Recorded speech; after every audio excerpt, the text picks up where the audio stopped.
Vamos a hablar esta vez de diabetes, ¿ya?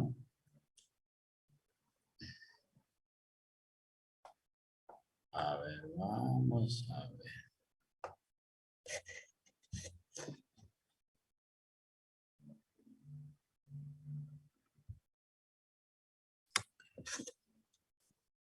Ya. Sobre la diabetes, eh, algunas cosas que tienen que quedar bien claro y que conforme aumenta la edad, pues la diabetes tipo 2 se incrementa, ¿no? Alcanzando un buen porcentaje, 30% no es nada bajo, ¿no? Es un valor alto. Cuando usted vea una prevalencia de más de 20% de cualquier enfermedad, estamos hablando de la cuarta parte de la población, ¿no? Mayor de 60 años, ¿no? En este caso es 30%, es casi la tercera parte, ¿no? Se dice que un cuarto de la población mayor de 65 años tiene diabetes y la mitad prediabetes, ¿no? Eh, Lógicamente, el paciente que tiene diabetes tiene la expectativa menor. Se dice también que los adultos mayores con diabetes tienen tasa de mortalidad más altas de muerte prematura, incluso discapacidad funcional, pérdida muscular acelerada y comorbilidades. Y es que es uno de las características conforme aumenta la diabetes, sobre todo si esta no es controlada, es la polineuropatía diabética, eh, con lo cual el paciente tiende a perder un poco la marcha y se vuelve más frágil, ¿no? Por eso que se habla de discapacidad funcional. Eso es un inicio, porque conforme esta enfermedad avanza y si comienzan a haber complicaciones, no necesariamente de la circulación, sino también eh, una de las complicaciones es el problema renal. Al haber problema renal, siempre, quieras o no, va a haber un problema también de disfunción porque afecta bastante el músculo. Ahora, nosotros tenemos que tener en cuenta que la comorbilidad no solo se centra en las clásicas complicaciones cardiovasculares de la diabetes.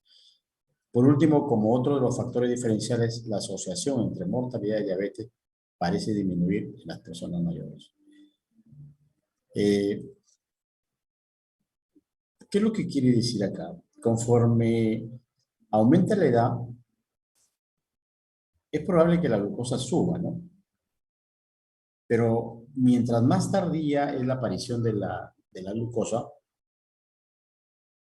el hecho de que algunos artículos digan que parece disminuir en las personas mayores la mortalidad, es que no, en muchos no queda claro de que precisamente una de las características fisiológicas del adulto mayor es la hiperglicemia, ¿no?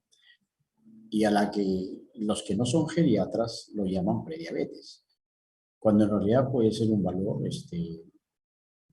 dentro de la fisiología de este ser humano, ¿no?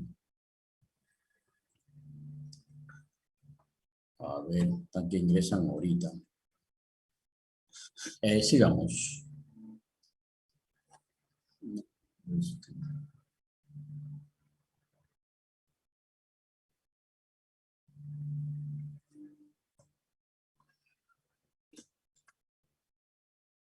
¿no? Se plantó.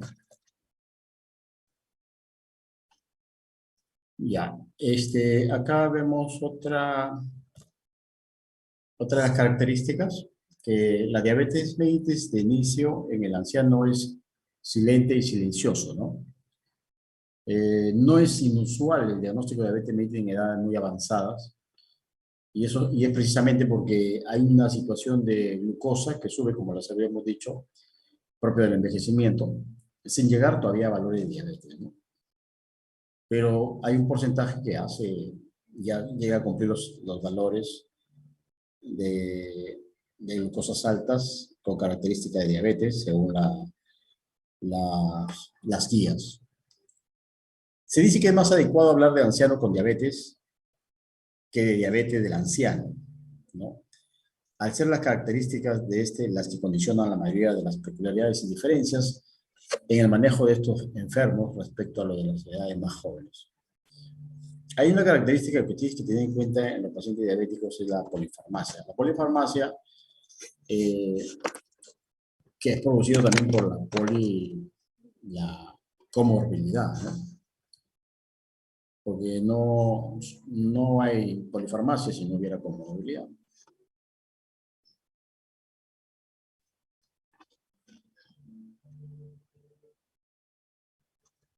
Entonces está mejor voy a hacerlo. Cuando ustedes vean un paciente con diabetes, un anciano con diabetes, lo que ustedes tienen que evitar básicamente es la hipoglucemia. Y la prevención de los efectos secundarios es una prioridad. ¿Ya? Entonces, el objetivo del tema es, o al ver a un paciente diabético, los objetivos terapéuticos, por si acaso, deben ser menos estrictos. O sea, cuando yo digo menos estricto es que cuando ustedes leen la guía de la diabetes, hay objetivos terapéuticos, pero esto no se cumple en el anciano porque cada adulto mayor es el tratamiento es individualizado. Y esto precisamente porque el adulto mayor trae una serie de problemas que hacen de que el tratamiento se vea sesgado con relación a sus efectos. No es lo mismo que tú trates a un paciente con diabetes que tenga, por ejemplo, osteoartrosis, insuficiencia cardíaca, ¿no? Con uno también que tiene diabetes y que tenga insuficiencia renal y que tenga psoriasis, por ejemplo, o que tenga una artritis reumatoide, ¿no? Entonces, cada adulto mayor es individualizado, por si acaso. Entonces, no existen objetivos estrictos, ¿correcto?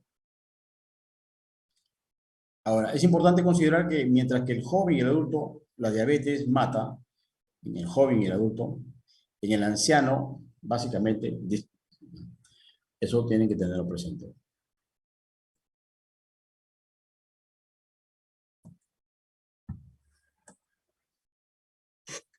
En todo paciente con diabetes, ustedes tienen que identificar los síndromes geriátricos. Y estos son los síndromes geriátricos que lo van a ver en la mayoría de los artículos eh, que les interesa mucho evitar los efectos colaterales. Y el efecto colateral más importante en el tratamiento de la diabetes es la hipoglucemia. Nosotros tenemos que evitar la hipoglucemia. Y esta hipoglucemia tiene sus factores de riesgos. O sea, no vas a tener siempre miedo al tratar a un adulto mayor, vaya a ser hipoglucemia. No. Hay una serie de factores de riesgos que sí tienes que saber y que contribuyen a la hipoglucemia, por lo tanto tú tienes que ser menos estricto cuando se trata de tratar la diabetes. ¿Y quiénes son esos pacientes? Esos pacientes son los que tienen polifarmacia, que tienen deterioro cognitivo, que tienen depresión, que tienen incontinencia urinaria, que tienen caídas, que tienen dolor, ¿no? Pero básicamente, eh, lo que tú tienes que tener en cuenta más es el deterioro cognitivo o pacientes con incapacidad. El hecho que nomás comience a tener caídas y es un paciente que está yendo a discapacidad. Pacientes con deterioro cognitivo. Y acá eh, debemos tener en cuenta la fragilidad. Dentro de la fragilidad ustedes van a ver una serie de características. El fenotipo de fragilidad es la baja de peso, que muchas veces empieza con la baja de apetito. Mucho cuidado, ¿no? Cuando ustedes hagan una valoración geriátrica básica, ustedes tienen que tratar de identificar los síndromes geriátricos, cuáles, principalmente deterioro cognitivo, deterioro funcional y fragilidad. Cuando ustedes detectan este tipo de pacientes y que está con diabetes y hay que darle tratamiento, no sean muy estrictos, porque precisamente esas son las características que tienen los pacientes que hacen hipoglicemia. ¿Ya? Estamos hablando mucho de hipoglucemia. ¿Por qué? Porque hablar de la diabetes en el anciano es básicamente esto, cuidarlo de no hacer hipoglucemia. ¿Correcto? Otra cosa que dentro de las características de la diabetes en el anciano, y tenemos que tener cuidado porque a veces hay hiperglicemia sin que sea diabético. La intolerancia a hidrocarbonadas es un proceso muy ligado al envejecimiento. Por eso hay un poquito de hiperglicemia. Y es que con la edad disminuye la secreción de insulina por las células beta pancreáticas. Y puede existir un estado de insulinoresistencia en ausencia de obesidad. Porque los pacientes más jóvenes, obesos, tiende a aumentar la glucosa y tienden a llamarse también hiperdiabéticos, pero por un fenómeno de insulinoresistencia es que sube la glucosa, ¿no? Y, y tiene factores como para luego hacer diabetes. Pero en el anciano, no necesariamente tiene que ser obeso para ocasionar en el cuerpo una insulinoresistencia. Basta con que el paciente sea frágil o tenga poca masa muscular. Esto también es una condición para que haga insulinoresistencia, por eso que se le sube la glucosa, ¿no? ¿Cuáles son las características o las peculiaridades que tenemos que tener en cuenta de la diabetes en el anciano? Hay un predominio del defecto de la secreción de insulina por el fracaso de la célula beta, que lo decimos. La resistencia a la insulina suele ser menor que en pacientes más jóvenes. La producción hepática de glucosa está poco alterada. Las glucemias en ayunas pueden estar poco alteradas. La hiperglicemia postprandial es muy significativa. Esta es una característica muy importante que hay que tener en cuenta. La hiperglicemia postprandial es muy significativa, ¿no? Lo normal es que cuando tú comes, a los 30 minutos se va elevando la glucosa, siendo su tope máximo a las 2 horas, y se acepta hasta 180. En el caso de los ancianos, tú puedes ver más, y luego viene pues la bajada, ¿no? Y estamos hablando de un punto de vista fisiológico, por supuesto. Cuando tú evalúes a un paciente con diabetes, nunca dejes de evaluar las características que hemos mencionado, y que va a tener mucho que ver con tu opción terapéutica y hasta cuánto vas a dar y hasta cuánto va a ser tu objetivo. Tienes que ver si tiene patologías asociadas, polifarmacias, los síndromes geriátricos, que son factores de riesgo para hipoglucemias, si es dependiente, tiene dependencia física, si tiene trastorno cognitivo, que también es uno de los factores de riesgo para hipoglucemia. Tienes que tener en cuenta también la esperanza de vida, ¿no? El riesgo de insuficiencia social también, el alto riesgo de hipoglucemia, los cambios en la composición corporal, la marcada heterogeneidad clínica. Si bien eh, acá también debe estar la insuficiencia renal, ¿ya? Ahora, no está mal hecho acá que le hayan puesto insuficiencia social, pero el principal término es mal soporte social. Esos pacientes que tienen un soporte social malo, ni se atrevan a darle insulina. Mejor traten nomás con vía oral, ¿no? Porque son los pacientes que por por una aceptación irregular de los antidiabéticos, ellos tienden a hacer hipoglucemia. Y aparte, pues, que al no tener soporte social, si tú le das, pues, insulina, probablemente se aplica mal o le aplican eh, con una dosis no adecuada, ¿no? Mm, Acá tenemos con relación a la función física, la cual la diabetes puede llegar a tener un alto riesgo de desarrollar fragilidad y posteriormente discapacidad. ¿Por qué lleva la fragilidad a la diabetes? Básicamente porque muchos de ellos hacen insuficiencia renal, eh, también insuficiencia de la capacidad motora. No se olviden de que cuando nosotros hablamos de fragilidad, estamos hablando de que el paciente o baja de peso o tiene un problema de la marcha. Y todo esto es producido pues porque estos pacientes diabéticos a largo plazo comienzan a producir insuficiencia, comienzan a tener insuficiencia circulatoria, así como también la comúnmente conocida como neuropatía diabética, ¿no? Entonces, esto lleva a la discapacidad. Se dice que hay menor actividad física y menor tolerancia a los ejercicios que los controles. Es lógico, ¿no? Conforme si el paciente, sobre todo, comienza a hacer fragilidad, ¿no?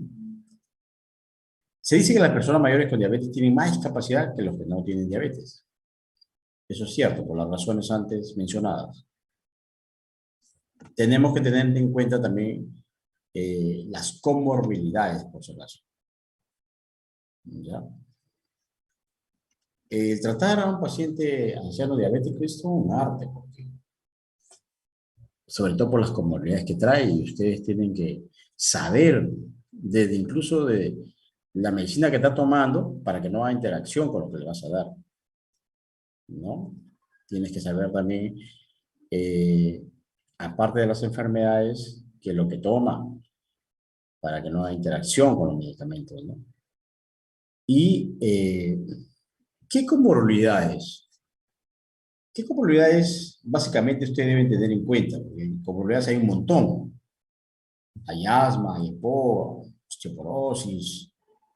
Y acá, cuando hablo de comorbilidades, ¿qué comorbilidades yo debo tener en cuenta? Básicamente, la insuficiencia renal, la presencia de insuficiencia hepática o alguna hepatopatía. Básicamente, esas dos, ¿no? Los más importantes. Y por orden de importancia, viene luego, pues, la, la hipertensión, la insuficiencia cardíaca, ¿no? La osteoartrosis, la cual eh, se puede unir a la neuropatía diabética y el dolor es incapacitante y saber qué dar en estos casos, ¿no? Bueno, estos son los criterios que todavía están vigentes en el caso de los pacientes en ancianos. ¿Cuáles son los criterios para diabetes según el ADA del 2020, ¿no? Acá tienes, por ejemplo, una glucosa en ayunas mayor o igual de 126, o una glucosa plasmática a las 2 horas mayor de 200 miligramos durante una prueba oral de tolerancia a la glucosa. La prueba debe ser realizada con una carga de 75 gramos de glucosa disuelta en agua. También tenemos hemoglobina glicosilada, mayor de 6,5%, ¿no? Y esta prueba debe realizarse en laboratorios calificados y certificados, de acuerdo a los estándares. Cuando nosotros ustedes pidan una hemoglobina glicosilada, no se pide en cualquier laboratorio, ¿no? Eso es lo que veo actualmente, ¿no? Y después vienen los pacientes que les hacen mal el antidiabético, y es que nunca fue diabetes, o los valores fueron no muy adecuados, que digamos, ¿no? Por eso que es importante, sobre todo cuando ustedes pidan hemoglobina glicosilada u otro análisis de tipo hormonal, tienen que saber a qué laboratorio mandar, ¿ya? Otros criterios para el diagnóstico de diabetes son pacientes con síntomas clásicos de hiperglicemia o crisis preglicémica con una glucosa al azar mayor de 200. Muy bien. ¿Y cuando hablamos de prediabetes? Los criterios para hablar de pacientes asintomáticos con alto riesgo de desarrollar diabetes, ponen acá, ¿no? Acá ya se acerca una serie de comorbilidades o de factores de riesgos que sí pueden contribuir a llevarte a una diabetes, ¿no? Porque el hecho de que tú tengas una glucosa alta y no tengas mucho factor de riesgo que digamos, o no tienes estas características, es probable que no sea diabetes, así tengas 130, 140. simplemente es una hiperglicemia propia del envejecimiento. Pero tú sí vas a hablar de prediabetes cuando encuentres, pues, otros factores de riesgos que ya conoces y que se dan también en jóvenes, como por ejemplo el índice de masa corporal, ¿no? Que, que esté, ¿no? Por encima de 30, la inactividad física, por ejemplo, ¿no? Si tienen algún familiar con diabetes, eh, la raza es un poco relativo. Las mujeres que han concebido recién nacidos con peso mayor de 4 kilos, ¿no? El antecedente de haber tenido, por ejemplo, en el caso de las mujeres, un recién nacido mayor de 4 kilos. La hipertensión, la, la, el colesterol HDL menor de 35, triglicéridos mayor de 250, mujeres con síndrome de ovario poliquístico. Y hay otras condiciones asociadas con resistencia a la insulina, como por ejemplo obesidad, cetosis nígrica, la historia de la ACV, ¿no? Todo esto debe evaluarse a los 45 años. Después de los 45, si tú ves valores de glucosa altas, pues no, tú para poder diferenciar, o se trata de una hiperglicemia propia del envejecimiento, o es que este paciente me va a hacer diabetes en el futuro, ¿no? Si cumple con todos estos factores, sí puede llegar a ser diabetes. Caso contrario, simplemente podrá tratarse de una hiperglicemia propia del envejecimiento.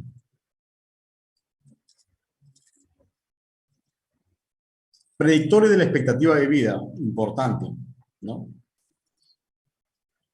Es importante la heterogeneidad clínica, sobre todo cuando tú tengas un paciente adulto mayor, tú tienes que saber cuál es su comorbilidad y sobre todo averiguarte el estadio, ¿no?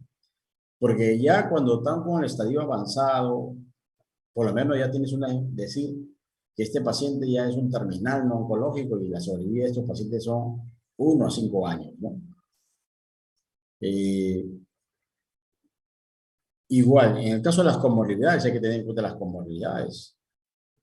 Eh, Esto lo puedes valorar en varias escalas. La más conocida en geriatría es la escala de Charlson.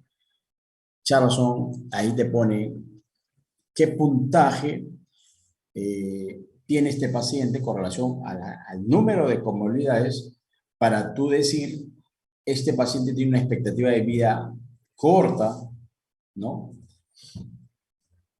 Pero ya con un sustento científico, pues, utilizando una escala ya validada, ¿no? Otro de los factores de la expectativa de vida es la fragilidad, ¿no?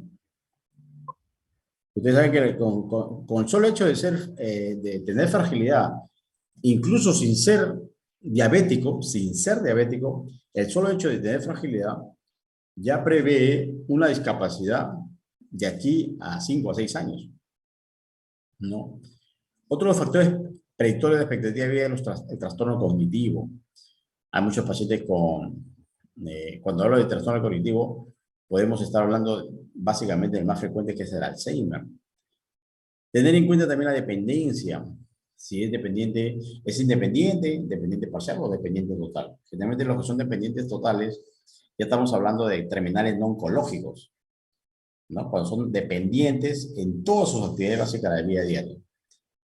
Entonces, y su estado funcional, ¿no? El estado funcional tiene que ver qué tanto camina o no camina. ¿Por qué se menciona esto en diabetes?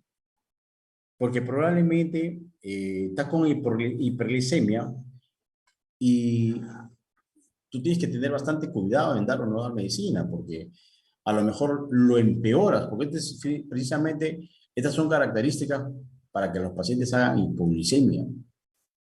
¿Ya?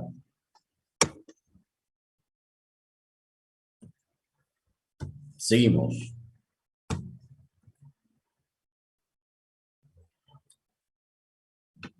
A ver, ¿y cuál es la relación entre diabetes y sarcopenia? Ya que la sarcopenia es una característica del anciano, ¿no? Eh, Hay menor actividad física y menor tolerancia al ejercicio, hay pérdida de masa muscular, en eso se parece, ¿no? Por lo tanto, hay una disminución de la velocidad de la marcha. Esto sería en parte debido a la estrecha interrelación entre la diabetes y la sarcopenia. Se dice que el paciente diabético, sobre todo los que no son controlados, tienden a tener problemas de la masa muscular, lo que se llama sarcopenia. Y la sarcopenia es una característica de la fragilidad, ¿no? Dice que se le debe considerar un paciente de alto riesgo para desarrollar fragilidad.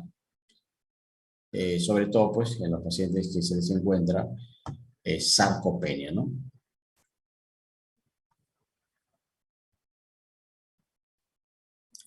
Acá tienen que ver la parte de la memoria, ¿ya?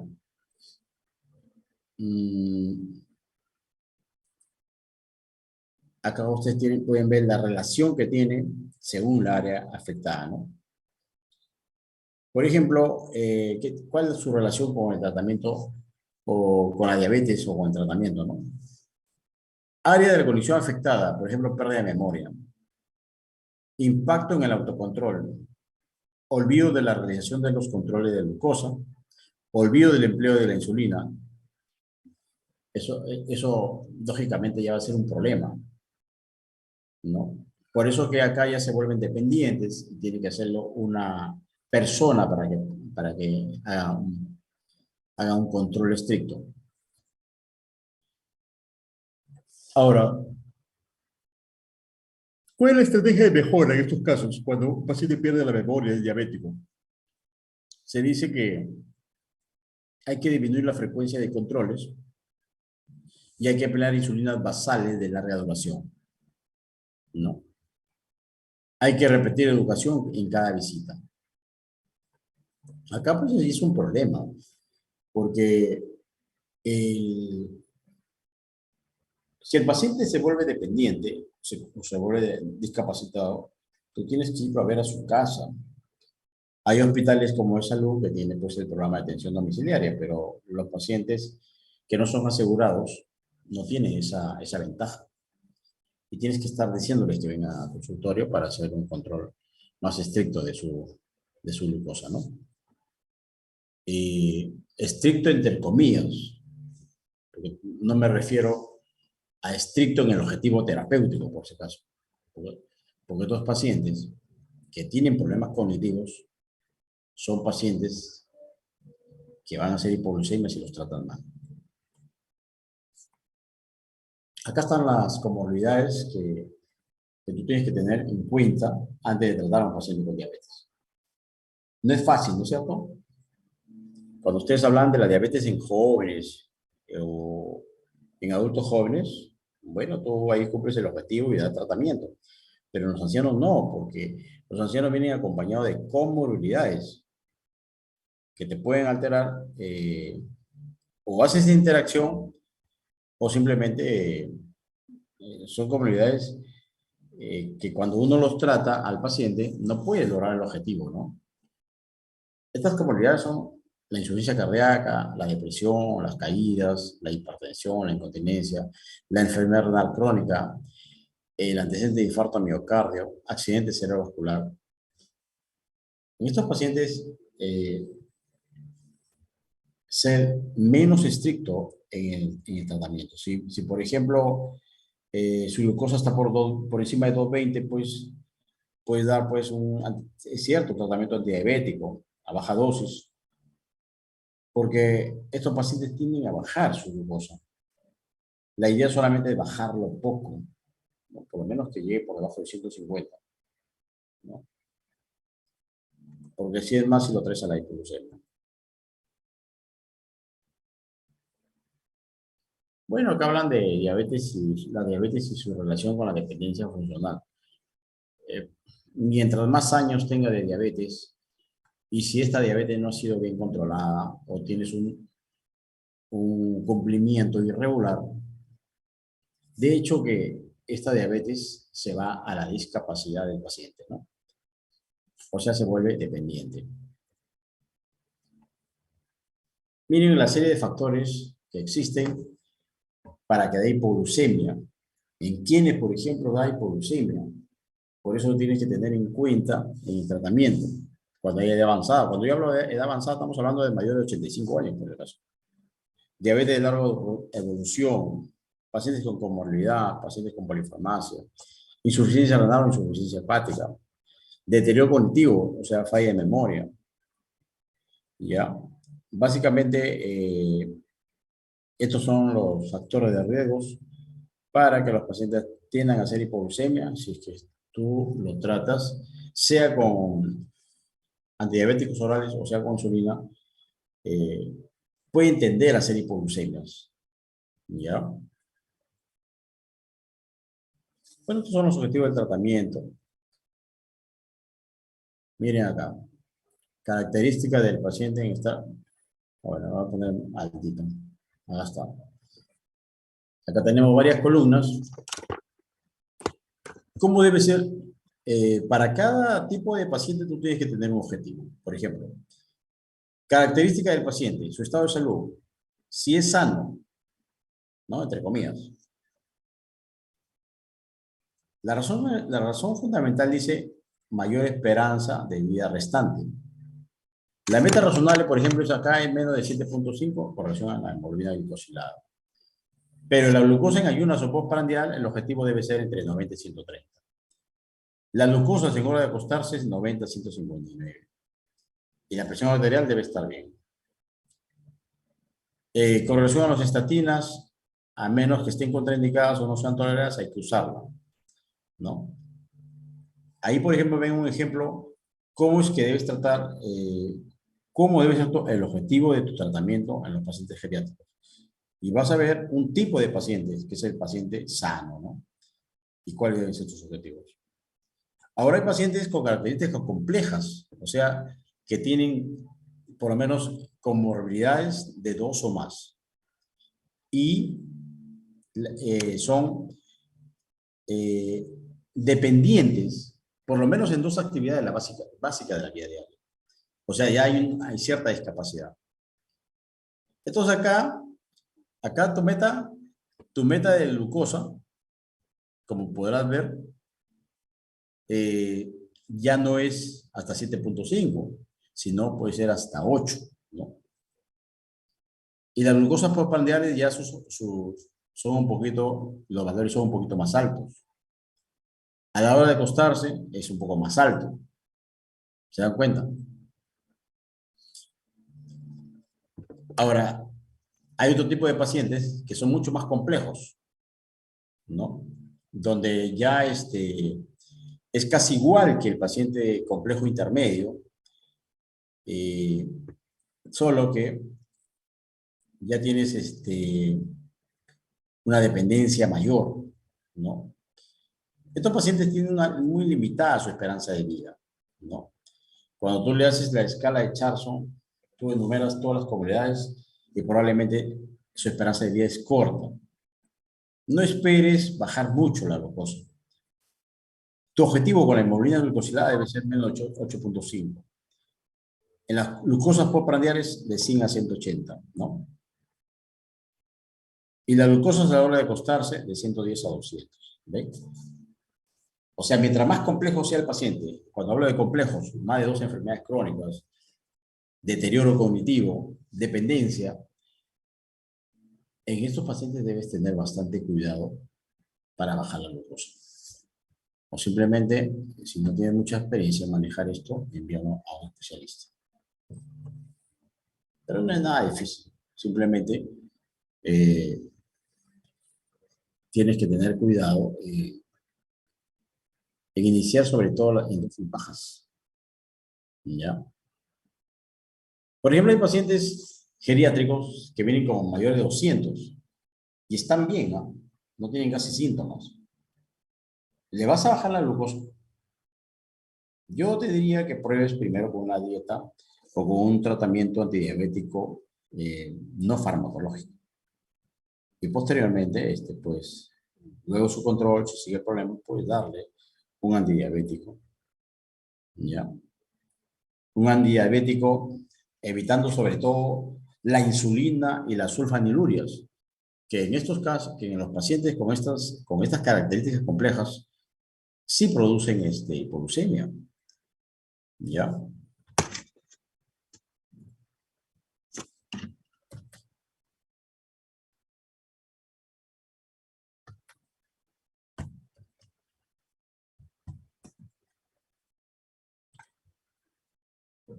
Es importante realizar la VGI cuando tengas pacientes diabéticos ancianos.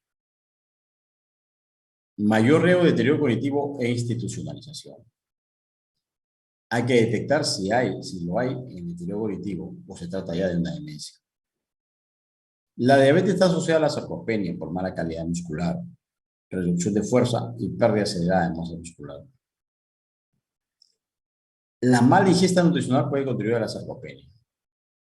Pacientes con complicaciones avanzadas de diabetes, comorbilidades, deterioro cognitivo, se deben establecer objetivos glicémicos menos intensos. Ya lo hemos visto en la tabla, en el cuadro, donde tus objetivos para bajar la glucosa no deben ser muy bajos, que digamos. Los pacientes que reciben cuidados paliativos hay que desintensificar o descontinuar el tratamiento de los pacientes con diabetes. No hay consenso para diabetes tipo 1, por supuesto. Es que cuando hablamos de cuidados paliativos ya son pacientes terminales, ¿no? No hay que ser, así que encuentres una glucosa más que alta que te llame la atención, tu tratamiento debe ser algo conservador, ¿no? Muy bien. ¿Alguna pregunta?